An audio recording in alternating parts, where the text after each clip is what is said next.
Now, we've learned that blacks and whites in Atlanta eventually teamed up towards some common goal starting in the early to mid 1900s. But did blacks get invited to that party out of kindness?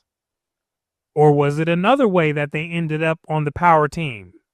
Let's find out. We're continuing from the 2005 book, White Flight, Atlanta and the Making of Modern Conservatism by Dr. Kevin Kruse. Unity. The first important step toward the creation of the moderate coalition was the reclamation of the vote by black Atlantans. Blacks had been strategically barred from voting. Voting holds real power in the American system, which is the point behind barring the door on the black vote. So for this new black and white power coalition to begin, blacks had to bring something to the table that the white leadership valued, which in this case was the vote. With a new generation of black leaders emerging in the 1930s, however, voter registration quickly became a concerted community effort, not an individual effort. It became a real community effort, as we'll see. Early in the decade, citizenship schools were established to educate blacks about politics and their right to vote. Political activity showed a similar coordination. In 1935, for instance, the Reverend Martin Luther King Sr. led a large march to City Hall as part of a campaign for voting rights. The next year, John Wesley Dobbs and others founded the Atlanta Civic and Political League, which had the goal of registering 10,000 voters. Now, this was happening all while blacks were still barred from entering the voting door. Georgia still had it to where the whites were the only ones that were allowed to vote for the candidates who could actually win. But black leadership, they were still preparing their community by teaching them politics and getting them to register. And here's why. We always thought that it was time for us to get blacks prepared for the ballot, Explained Clarence Bacote. because we never knew when the Supreme Court might overturn the white primary. When that happened, we'd have a representative number on the books. So they were being proactive instead of reactive. They sensed that an opportunity might become available, and they needed to be ready for it. As time and events create change, reality opens up lanes that permits new movement into certain areas that were previously closed off. That's what we call opportunity. And sometimes people can look at the current events happening in the world around them and can predict with some degree of certainty what lanes reality might open up next. That's what the black leaders did here. And numbers, black leaders knew, were what mattered in Atlanta. Observe. In the early 1940s, they had asked Mayor Hartsfield for more streetlights in their neighborhoods. And what did he do? He refused. Come back and see me when you have 10,000 votes. Mayor Hartsfield said, come back when the numbers look right. Now understand, Hartsfield was a politically savvy person, so he knew exactly what to do and when to do it. He could talk big talk to blacks at this point because he understood that they didn't have much bargaining power. But in spite of his bluntness, Hartsfield recognized that such a day was fast approaching. What day? The day when blacks would have real voting power. How did he know? When the Supreme Court struck down the Texas white primary in 1944, for instance, he understood the ruling's implications for his city and his career. What the courts have done is give the black man in Atlanta the ballot. He confided to his chief of police. And for your information, the ballot is a front ticket for any damn wheres he wants to sit, if he knows how to use it. And Atlanta Negroes know how to use it. He knew blacks were coming. Remember, Hartsfield is the major player on the white elite side of the coalition. But he didn't just join the coalition because he felt friendly one day. He joined because blacks were coming towards him as an embodied force of a newly arising pressure. And with the court striking down the white primary, Hartsfield began preparing himself for what could potentially pop off. Thus, Atlanta's black community already had a running start when the courts officially struck down Georgia's white primary in April 1946. Remember, the black leaders had sensed that this lane would open up, so they had already been prepared in advance for when reality actually opened it. Inspired by the decision and their past successes, black leaders established a bipartisan all-citizens registration committee to strengthen their presence at the polls. Here we go with. By the end of the 2-month drive, the committee had more than tripled the number of blacks registered in the city to a grand total of 21,244. That sounds like many more than that little bitty 10,000 that Mayor Hartsfield asked for earlier, doesn't it? Less than a year before, blacks had been essentially shut out of Atlanta's politics. Suddenly, they composed more than a quarter of its electorate. Armed with the vote, Atlanta's black community now had the power to demand better services from the city. You see how things could change quickly?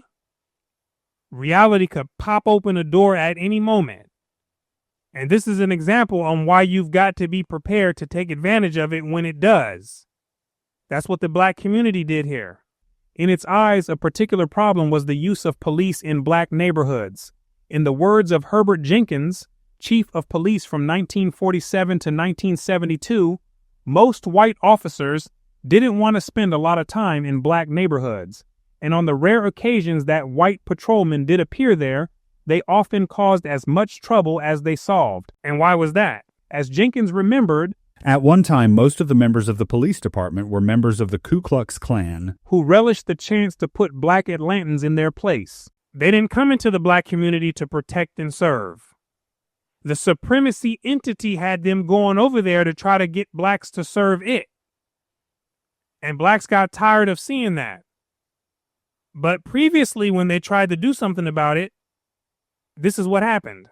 I remember quite distinctly Reverend Borders recalled going to Mayor Hartsfield and asking him for black police. And he told us, without the slightest blinking of an eye, that we'd get black police about as soon as we'd get deacons in the white First Baptist Church. That means it wasn't happening. That 10,000 voter minimum hadn't been reached yet.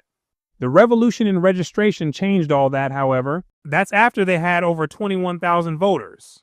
Now watch this. When black leaders returned with the same demand in 1947, Hartsfield simply asked, "How many do you want?" You see that? Now he wants to sweet talk and cuddle. And he had to do this at this point, since he wanted to keep his career. After months of political maneuvering and preparation, 8 black patrolmen joined the force in March 1948, but their employment came with a host of restrictions. Keeping with the customs of segregation, they operated out of a separate station, on a separate watch, and solely in the city's black neighborhoods, where they were not allowed to arrest whites. He had to walk a fine line with conceding to the demands of blacks and at the same time not stepping too far out of bounds and upsetting the white supporters. So blacks didn't get full reign of the city at this instance. For black Atlantans, of course, the sight of black men in uniform elicited a decidedly different reaction. On their first day of patrol, hundreds turned out to see the patrolmen walk the beat. As the police patrol turned into a celebratory parade, Bill Hartsfield seized the opportunity and followed right along. Desegregation, he saw, could make for great politics. Can you see it?